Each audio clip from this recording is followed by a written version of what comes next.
pour avoir votre avis. Vous restez avec nous, on va continuer justement puisqu'on s'est plongé aujourd'hui, nous, dans le travail d'une rédaction pour savoir comment une rédaction travaille dans un cas comme celui-là quand on se retrouve face à une actualité aussi forte. Nous étions dans la rédaction de iTélé. Voici l'enquête signée Frédéric Maurice.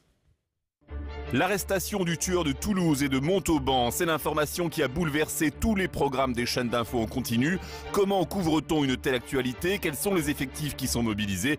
Nous avons passé plusieurs heures au sein de la rédaction d'iTélé, entre exaltation des journalistes, course au scoop et concentration à l'extrême.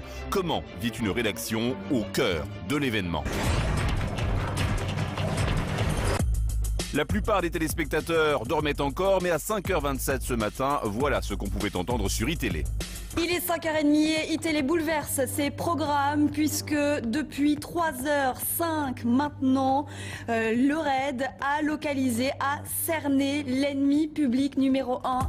En étant immédiatement sur le coup, la chaîne a su captiver tous les leftos, réalisant d'excellentes performances d'audience. Selon les premières estimations, iTélé se plaçait devant TF1 sur la tranche du 7h-9h. Mais au-delà des chiffres, c'est de l'émotion qu'ont ressenti les premiers journalistes à l'antenne. On a eu des témoignages, on a eu un témoin dès 5h30 du matin, au moment où on a entendu des échanges de coups de feu, c'était assez impressionnant. Au moment où le témoin a commencé à nous raconter ce qui se passait, j'ai entendu les coups de feu, je l'ai coupé tout de suite en lui disant est-ce que c'est bien ce qu'on entend, et lui m'a dit oui, je viens d'entendre un coup de feu, écoutez. Et là on a entendu une dizaine de coups de feu échangés, je ne suis pas spécialiste en armes, mais de gros calibre manifestement, c'était très impressionnant et puis de le vivre évidemment en direct. Personne n'aurait pu imaginer une arrestation aussi rapide, mais iTélé avait ses correspondants dans les starting blocks pour parer à toute éventualité. À Toulouse évidemment, mais également à Montauban, à l'Elysée, à l'UMP, à Jérusalem, un dispositif béton. Toute la rédaction est mobilisée alors qu'il est donc sur le terrain. Je dirais qu'il y a une trentaine de personnes actuellement réparties entre Toulouse, Montauban, Paris, la correspondante en Israël, plus évidemment toute la rédaction. Que ce soit les journalistes, reporters du desk ou à l'édition. Enfin voilà, là, pour le coup, la chaîne est entièrement mobilisée sur ce qui se passe en ce moment à Toulouse. Et en régie, la concentration évidemment était à son maximum. Qui tu veux en écran splitté? Jean-Jérôme et Antoine? Non, Antoine, 4. Ok. 3, 2, Tu vas être à l'antenne, Antoine. 1, c'est Nelly qui parle. Attention. 12h30 sur iTélé.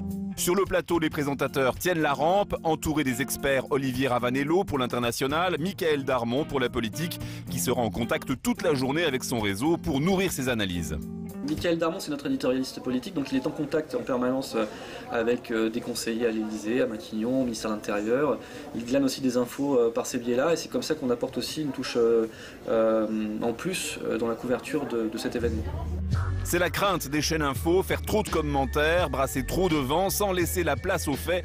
La solution, la programmation des invités. Coppen non plus. T'as eu Coppen, toi? Non. Et Combalbert, qu'on va pouvoir faire au téléphone qui va me rappeler cet après-midi. Oui, il m'a dit je vous rappelle dès que possible. Je suis en mission. Je suis en mission toute la matinée. Une programmation efficace puisque le gros coup d'iTélé ce matin, c'est d'avoir réussi à inviter François Bayrou. C'est dans le hall de la chaîne qu'il a découvert les premières déclarations du ministre de l'Intérieur. Parfait pour une réaction à chaud. Une méga dans laquelle il y avait des armes entreposées. Et effectivement, des armes ont été aperçues dans ce milieu.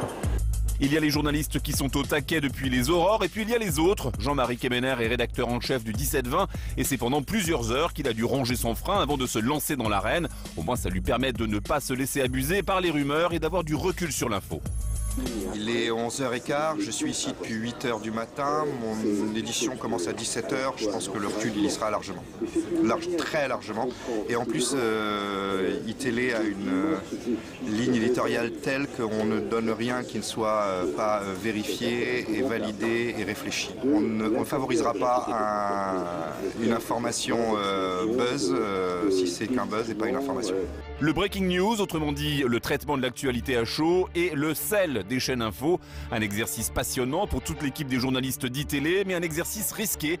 À vouloir être les premiers sur l'événement, il y a toujours le danger de donner de fausses news, mais a priori un sans faute aujourd'hui pour iTélé. Voilà donc dans les coulisses d'une chaîne d'information comment les choses se passent. En revanche, il y a eu un couac cet après-midi, un couac qui s'est déroulé sur BFM TV, puisque en début d'après-midi, BFM TV a annoncé que le tueur avait été arrêté par la police. On va revenir dans un instant sur la façon dont on travaille, justement pris par l'info. Par avant, je vous